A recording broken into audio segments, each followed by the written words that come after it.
안녕하십니까. 근본 시간에는 고구려 멸망에 대해서 살펴보도록 하겠습니다.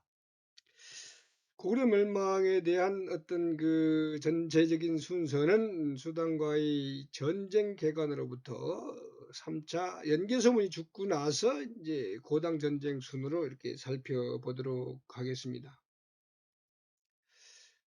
먼저 전체적인 배경을 개관해 보죠. 자, 중국이 진나라에 의해서 수나라가 이제 통일을 하니까 강력한 통일 정권이 들어선 것에 대한 어떤 위기의식을 느낀 고구려가 먼저 이 요소 지역, 이 요소 지역을 선제 공격합니다.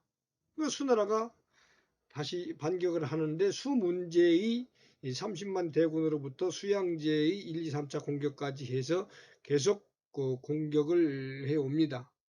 이때 뭐 120만 대군도 왔다가 뭐다 몰살당했다고 하지요. 그 정도로 공격을 하다가 수나라가 결국은 국력을 소진하게 되고 멸망하게 됩니다. 30몇 년밖에 안 갔어요. 고구려를 공격하던 수나라가 멸망하고 당나라가 들어서게 되는데 이 당나라는 618년에 이연이 이제 반란을 일으켜서 세운 나라예요. 근데 당나라의 2대 태종과 3대 고종에 거쳐서 1, 2, 3차 전쟁을 통해서 이제 수당 전쟁을 통해서 결국은 고려가 멸망하게 되죠. 당나라하고의 관계를 한번 살펴보도록 하죠. 당나라는 초기에는 그 지방을 안정시켜야 되기 때문에 외국 침략할 겨를이 없었어요. 그러나 당태종이 이세민이가 자기 형하고 그 권력 다툼을 벌이는 현무분의 변이라고 하는 정변을 통해서 당 고조로부터 그 직위를 양위받아서 당 황제 즉위를 하고 그다음에 이제 628년부터 이 돌궐과 몽골 여기를 제압하고 이 고구려 그 서북 쪽에 있는 거란, 습, 개 뭐 이런 그 약소 국가들을 전부 그 제압 내지는 이 국가들이 당에게 투항하게 되니까 어떻게 됩니까? 고구려하고 당하고 이제 직접 국경을 접하게 될 수밖에 없었어요. 그래서 고구려는 629년도에 당나라에다가 이제 봉역도 지도를 헌상하면서 잘 해보려고 노력을 하는 한편 바로 저 부여성으로부터 이 비사성까지 천리장성을 쌓죠. 혹시 언제 공격할지 모르니까. 근데 요 요소 지역에 있는 요게 뭐야? 당나라가 요 경관을 파괴합니다. 이 경관이 바로 뭐냐면 고구려가 수나라하고의 전쟁에서 크게 이긴 기념을 그러다가 수나라 병사들의 해골을 묻어놓고 거기다가 기념탑을 세웠던 건데 이걸 당나라가 회수를 합니다. 어쨌든 그 천리장성은 영양왕 때, 영루왕 때 시작해서 그 보장왕 때까지 16년이 걸려서 천리장성이 완성이 되죠. 뭐 여기까지 연결됐다고도 하고 하는데 이 고구려 때 천리장성 말고 이제 그 고려 시대 때 또 천리장성 이렇게 또 여기도 또 천리장성이 있지 않습니까?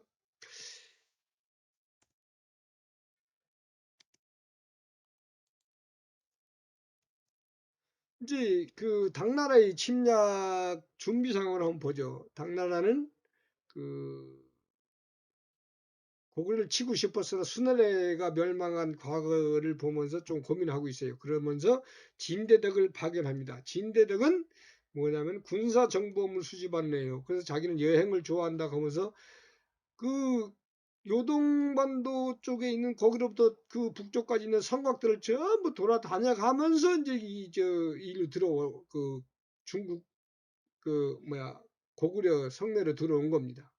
그 이 진대덕은 전부 이제 이 군사 시설을 돌아보면서 오니까 영유왕이 무장병사들 도열시키고다가 도열시켜 놓고서 진대덕을 영접을 하죠. 힘을 과시하려고 했죠. 하지만 진대덕은 와갖고 자기들은 고창국도 멸망시켰고 티베트도 복속시켰다. 그래서 동서로 9,500리, 남북으로 1만 900리 엄청난 큰 나라다라고 하면서 과시를 합니다. 그리고 실제 돌아가서 태종에게 보고를 하니까 태종이 그거는 우리 땅이다. 이게 내가 군사동에서 요동을 치면은 걔들이 요동을 막으려고 할 거 아니야. 그럼 그때 수군이 대동강으로 해서 평양으로 들어가게 되면 고구려 멸망시키는 건 일도 아니다. 라고 하면서 고구려 정벌에 대한 그 야욕을 드러냅니다. 여하튼 고구려는 이 진대덕이 왔다 가고 나서 이 고구려가 이 강경파하고 온건파로 이렇게 갈려갖고 내분이 일어나게 되면서 이제 그 전국이 이상한 방향으로 흘러가게 돼요. 이러던 중에 이제 연개소문이 정변을 일으키게 되죠. 정변을 일으킨 내용을 살펴보면은 일본 서기에는 뭐 이리 가수미가 대왕을 시해하고 180여인을 죽였다. 그 왕의 어린 조카를 왕으로 옹립하였다. 이게 보장왕이에요. 뭐 이렇게 기록했는데 일이라고 하는 것은 고구려 말로 못, 샘 이런 뜻이에요. 천, 연. 그래서 이건 이제 연개소문이라는 거죠. 근데 중국 신당서에 보면은 이름은 개소문인데 개금이라고 한다. 성은 청씨다 이렇게 천씨라고 그래요. 수중에서 태어났다고 한다. 그래서 개소문이 잔인무도하여 대신과 국왕들이 그를 죽일 모의를 하자 연개소문이 미리 알고 거짓으로 열병식을 개최한다고 해서 제부를 불러들여 갖고 거기서 대신들이 모이자 전부 죽였는데 100여 명이 넘었다. 그래갖고 이제 왕을 죽이고 막리지가 되어서 국정을 장악했다라고 하면서 그 연개소문을 천개소문이라고 해요. 천. 왜 그러냐면 당 고조 이연의 연자 이름이 똑같으니까 이제 그걸 피하기 위해서 그렇게 해놓은 겁니다. 이렇게 이제 연개소문이 정권을 장악했다 그러는데 실제 연개소문이 정변을 일으킨 그 원인은 바로 연개소문이 그 성격이 그 괴팍하다고 해서 조정해서 저 천리장성 짓는데 그 감독관을 보내려고 했어요. 그래서 이제 연개소문이 이제 중앙정계에서 분리되는 것을 염려해서 이제 반란을 일으킨 게 되죠. 여하튼 연개소문은 그 정변을 일으켰지만 지방에서는 반대하는 바들이 있었어요. 그래서 이들을 해유하고 협박하면서 군대를 동원해서 토벌하기도 하고 결국은 전국을 평정을 하죠. 이렇게 연개소문이 집권을 하게 되고 나면서부터 중국이나 신라의 고구려는 강경 모드로 전환하게 되고 김춘추의 청병도 거절하고 당태종의 공격 명분을 제공하게 됩니다. 그 이제 전운이 어떻게 이제 감돌기 시작하는가 보죠. 김춘추가 642년도에 고구려 청병하러 가니까 신라 연개소문이 거절했잖아요. 그래서 김춘추는 할 수 없이 신라는 당나라로 가서 이제 군사를 빌려달라고 하죠. 그러니까 당나라의 당태종이 야 그러면 거란이나 말갈을 통해서 고구려를 내가 치라고 할게. 아니면 당군 깃발을 빌려주니까 너희들이 이 깃발을 갖다 너희들 성에 갖다 꽂아놓고 있으면 걔들이 물러갈 거야. 아니면 내가 백제를 먼저 쳐줄까? 이 세 가지 중에 내가 하나만 선택해 라고 하니까 신라사진이 대답을 못해서 그냥 무산이 되죠. 예. 그러면서 이제 그 당에서는 사신을 고구려하고 백제에 보냅니다. 신라 공격을 중단해라. 너희들 계속 공격하면 내가 치겠다라고 하니까 연개소문은 거부하고 백제는 겉으로 응하는 척합니다. 연개소문이 거부하니까 고구려 사신을 다시 보내요. 그러니까 연개소문이 이때 당나라 사신 옥에 가둬버립니다. 당에서 옥에 사신을 가둔다? 하여튼 고구려 치고 싶은데 못 쳐요. 왜? 인민들한테는 요동 땅에 가서 헛되이 죽지 말라는 이런 이 유행어가 아주 널리 퍼져 있어서 그만큼 두려워하고 있었어요. 중국민들이 공포에 떨고 있었단 말이지. 그 다음에 실제 또 반란이 일어날까봐 고구려를 치고 싶어도 못 쳐. 그러던 차에 이세민이 당태종이는 반란을 일으켰다는 연개소문을 난신으로서 처벌해야 된다. 이렇게 이제 그 고구려 정벌 명분을 내세우는 겁니다. 그런데 태종은 형제 조카들 전부 살해하고 제수를 겁탈했으며 부친을 유배시키는 난신이에요. 지의 생각은 안 는 거야. 그다음에 요동이 원래 중국 땅이라는 거예요. 근데 요동은 원래 예족이 살던 데예요. 중국 땅이 아닌데. 그다음에 연개소문에 폭정으로부터 고구려의 인민을 구한다 하는데 이거는 침략자들의 어떤 상투적인 수법인 겁니다. 하여튼 고구려를 치겠다고 하는 당태종의 이런 그 움직임을 감지한 연개소문이 사신을 보내서 그 백금도 헌납하고 내가 뭐 우리 관리들 한 50여 명 당나라에다가 계속 그 투기하면서 지침을 받도록 그렇게 할게요라고 하는 요청을 하지만은 당태종이 거부하고 사신들을 전부 다 거기에 가둬버립니다. 그러면서 당태종은 고구려 원정을 시행을 하죠. 그래서 먼저 이제 영주 도독을 보냈는데 644년 7월달 보냈는데 요하가 범람해서 그냥 돌아갑니다. 10월 달에는 이제 그 고구려를 칠 수밖에 없다고 하는 그 논리를 표기해서 그 원로들을 데려다가 당태종이 잔치를 벌이면서 그 사전 정지 작업을 하죠. 그 다음에 이제 11월 달에 이제 그 전에 참 그 신라에는 고구려 참전해라. 우리가 칠 때. 그 다음에 수군들을 보내서 수군 대총관이 가면 같이 합세해라. 라고 요구를 하죠. 고구려에게도, 이제 백제도 이제 고구려 공격할 때 다시 도와라. 라고 이렇게 이제 요청을 해놓고 드디어 이제 그 11월 달에 장량이 그 비사서성으로 평양도 행군 총관 4만여 명을 이끌고 넘어오고 이적은 요동도 행군 총관으로 6만여 명을 끌고 오며 육군은 직접 당태종이 인솔해서 그 고구려를 645년도에 이제 치고 들어옵니다. 1차 요동도 행군 총관이었던 이적은 영주에서 저 북도를 통해서 요하를 건넌 다음에 신성을 공격해요. 그러다 신성을 함락시키지 못하니까 밑에 계모성을 공격을 하고 함락시킨 다음에 요 가운데 요동으로 이제 들어옵니다. 영주도독 장금은 이 남도르다에서 요하를 건너서 이 건안성을 공격해요. 여기 이제 그 제압해 놔야 되니까 그 다음에 이제 이 요동성으로 또 갑니다. 당태종은 요 가운데 중도로에서 요하를 건너 가지고 요동성을 공격해요. 그럼 그 요동성은 이 북도, 중도, 남도 세 개 방향에서 다 공격해 오는 겁니다.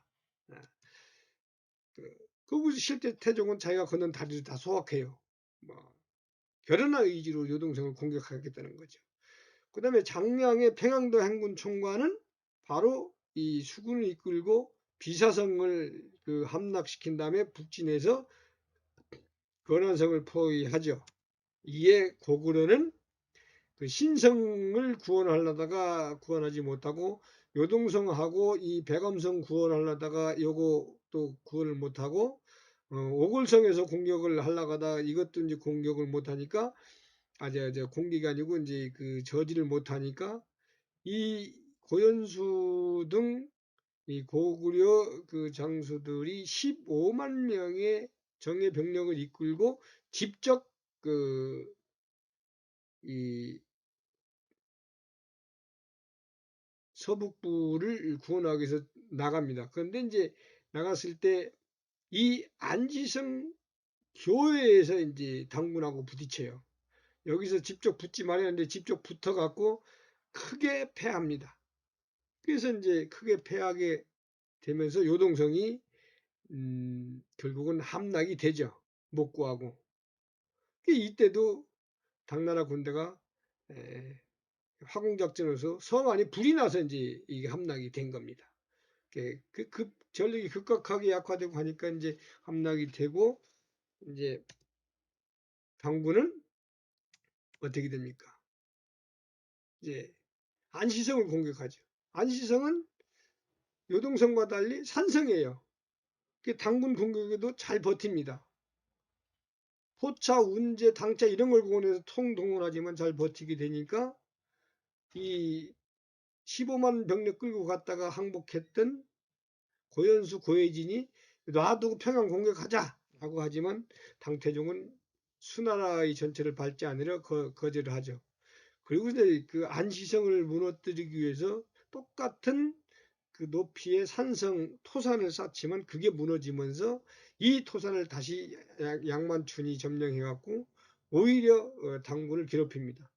그러면서 이제 연개소문은 저 북쪽에 있는 설련타하고 교섭해서 설련타가 터키계 유목민인데 얘들이 이 당의 북쪽을 공격해 주도록 요청을 합니다.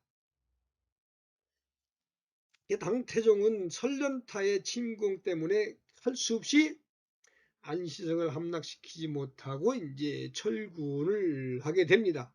그러면서 한 7만여 명 포로를 끌고 이제 그냥 가죠.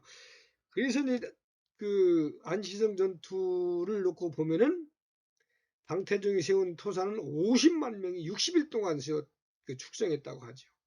그 다음에 이제 당태종이 이 안시성 전투에서 눈에 화살을 맞았다고 했는데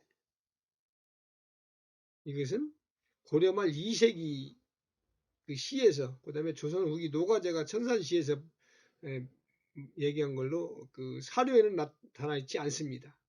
그런데 이 사실을 그래도 그 의병을 일으켰던 신채호나 곽재호가 인용을 하면서 의병들에게 교육을 시켰다고 하죠.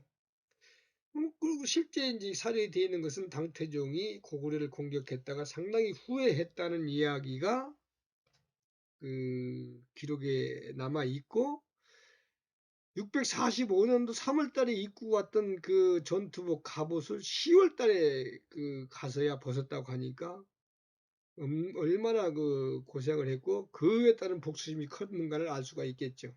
여하튼 안시성 전투는 우리 민족에게는 빛나는 전사로 해야 되지만 중국은 자기들 내전이라 하면서 이것이 중국의 어떤 그 지방에서 일어났던 자기들의 내전이라고 하는 종북 공정의 일환으로 이제 이렇게 지금 역사를 왜곡하고 있는 실정입니다.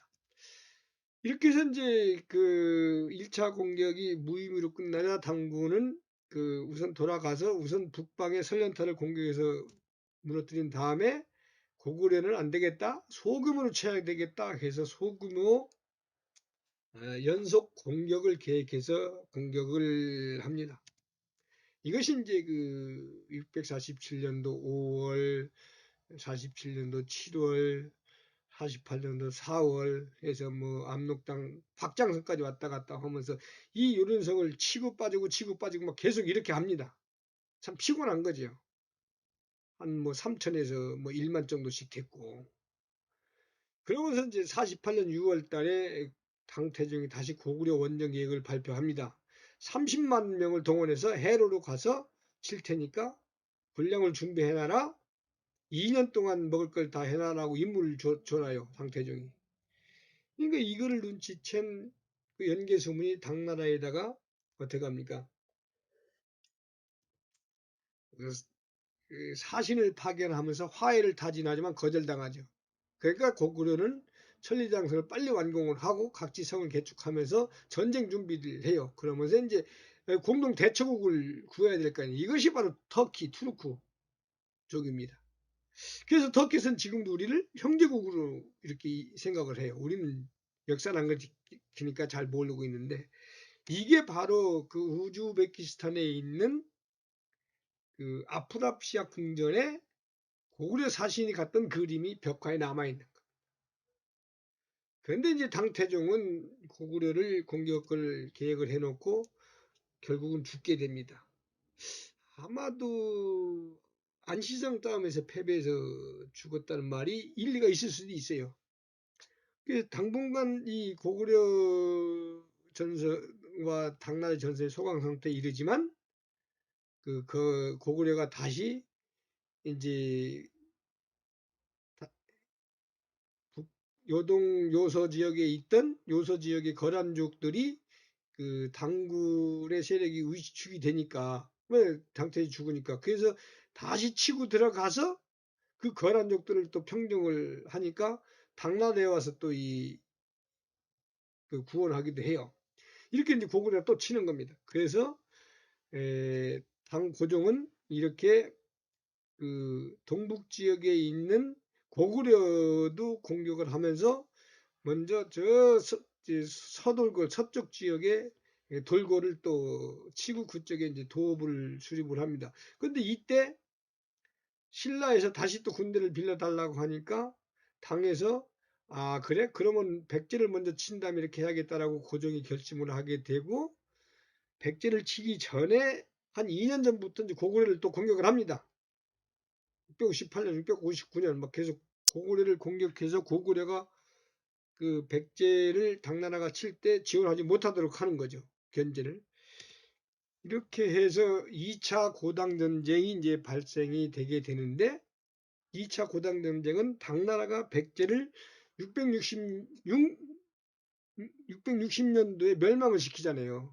근데 이때 이제 멸망을 시키고 바로 9월 달에 웅진 도독군을 설치하고 소정방이 당으로 복귀하지 않습니까? 근데 소정방은 13만 명 왔을 때 아무 피해 없이 갔어요. 그다음에 의장도 포로를 잡고 갔어요. 노획물이 있었고 전쟁에서 이겼기 때문에 사기가 충천돼 있어요. 그러니까 바로 이 병력을 끌고 다음 고구려 전선으로 가면 되는 겁니다. 그래서 고구려 원정군 편성을 바로 하죠. 이렇게 하는데 바로 661년 그 다음에 이제 661년 초에 바로 이제 소사업은 부여도 행군로로 해서 북쪽으로 해서 들어오고 계필하력은 요동도 행군로를 통해서 이 요동 쪽으로 밀고 들어오고 소정방은 또 배를 타고 그 평양도 행군 총관으로 해서 그 평양 대동강으로 들어오고 이마상도 같이 평양도 행군 총관으로 해서 들어오게 되죠. 그러면서 이제 이때 무열왕이 죽었는데 상을 치러야 할 거 아니에요, 신라가. 그런데도 불구하고 야 공격해라 그래서 신라에서는 김유신이 이 고구려 정벌국을 편성을 해서 경기도 이천까지 올라가지만 앞전 시간에 말씀드렸던 것과 마찬가지로 백제 부흥군에 의해서 옹산성에서 저지당하게 되죠. 여하튼 이 고구려는 바로 이제 남생이 그 연개소문의 아들 남생이 요동을 막으려다가 패배를 합니다.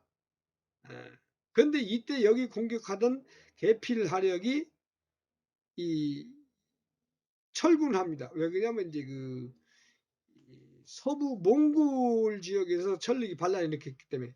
그런데 이제 소정방은 이 평양성을 포위를 해요. 대동강으로 들어왔으니까.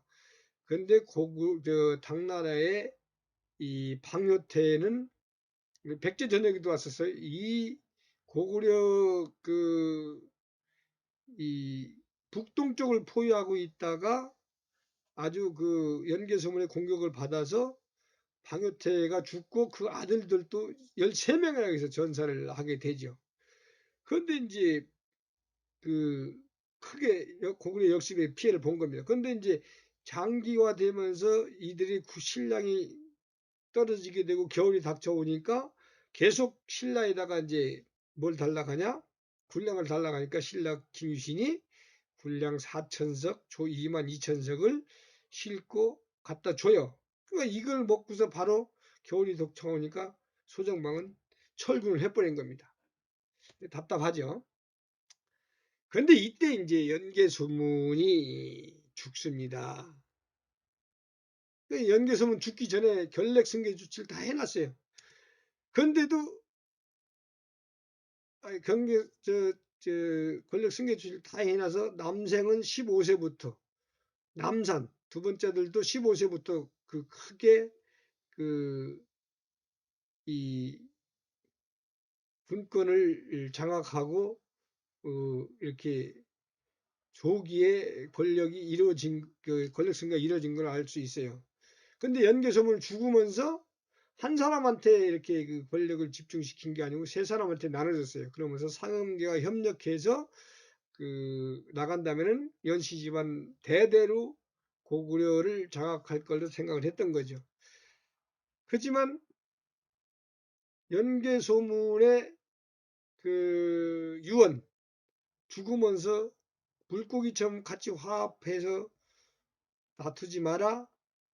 그렇지 못하면 이웃나라 웃음거리가 될 것이다 라고 하는 유언을 남겼는데도 불구하고 아들들이 그 반란을 일으키죠. 남생이 이제 태망내지가 돼갖고 지방 순시할 때 누군가 이간질을 해요. 형이 미워하니 먼저 너들이 형을 몰아내라. 그러니까 남생이 저 북쪽에 갔다가 평양에 사람을 보내서 확인하려고 했더니 실제 애들이 이 밀정이 잡혀요. 그러다 보니까 형이 입성을 맞고, 그러니까 남생은 지방에 갔다 국내성으로 도망가고, 국내성은 제2의 수도에 여기서 이제 동생들하고 대항을 하게 되는 거죠. 그러면서 남생은 당나라에 투항을 합니다. 당나라에 투항해서 계피라력 진군군하고 드디어 만나가지고 그 당에 입주한 뒤에 죽을 때까지 얘는 당나라에 협력하면서 이제 이 고구려를 공격해요. 누가? 연개소문의 큰아들이. 기가 막힌 거죠. 그렇게 되니까 이제 연개소문의 동생 연정토가 비열을, 함경도하고 강원도 북부에 있는 12개 성을 짓고 있던 연정토가 자기들 성 12개를 들어가고 또 신라에 항복해버립니다. 그러니까 이제 최정상부가 이렇게 분열이 되는 거죠. 이게 아마 당하고 신라에서 간첩 농간이 있을 수도 있어요. 연개소문 집권 20년 차에 엄청난 오점이 된 거죠.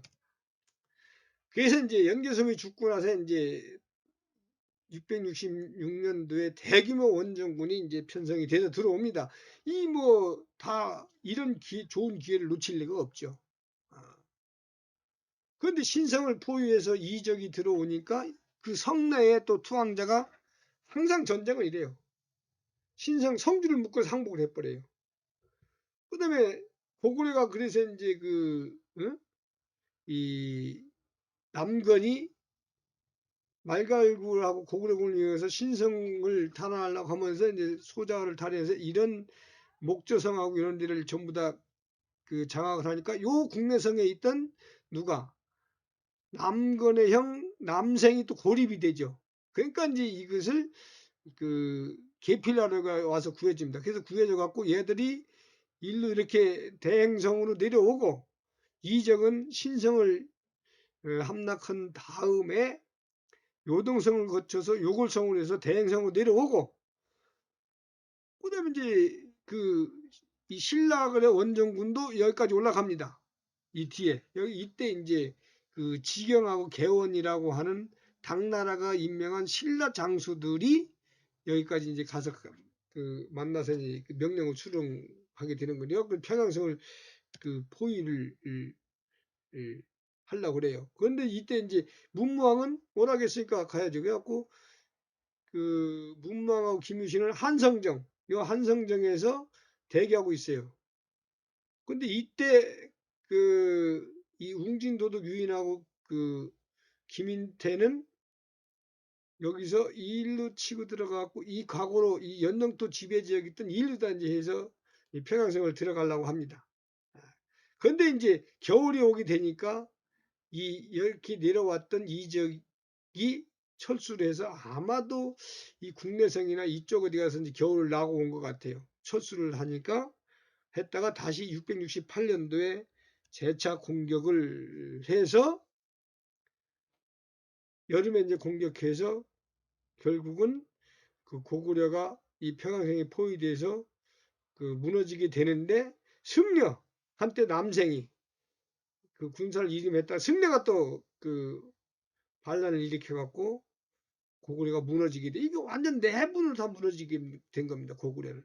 이게 설명이 시간상 제가 뭐 막 약했는데 이 내용들을 한번 잘 여러분들이 살펴보시기 바랍니다. 이렇게 해서 이제 그 고구려가 무너지게 되는데, 당은 고구려를 멸망시킨 다음에 보정왕 이적, 당나라 양수 이적은 보정왕 20여만 명을 끌고 가갖고 당태종 능에게 바치고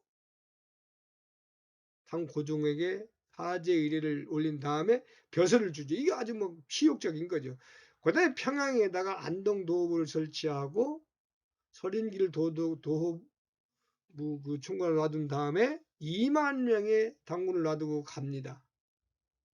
근데 고구려를 이제 구도독부 42주 백현으로 재편을 하는데, 여기에 이제 연개소문의 아들 남생이 처음에 항복했다. 야가 이제 전부 이 간여해서 다 이렇게 합니다. 그러니까 고구려 유민들이 반발을 하죠. 그래서 고구려 유민들은 당의 지배에 적극적으로 무력 저항하는 부흥 세력이 있었고, 그다음에 다른 지역으로 이주하는 사람들이 있었고, 그다음에 일부 부흥운동한 사람이 있었습니다.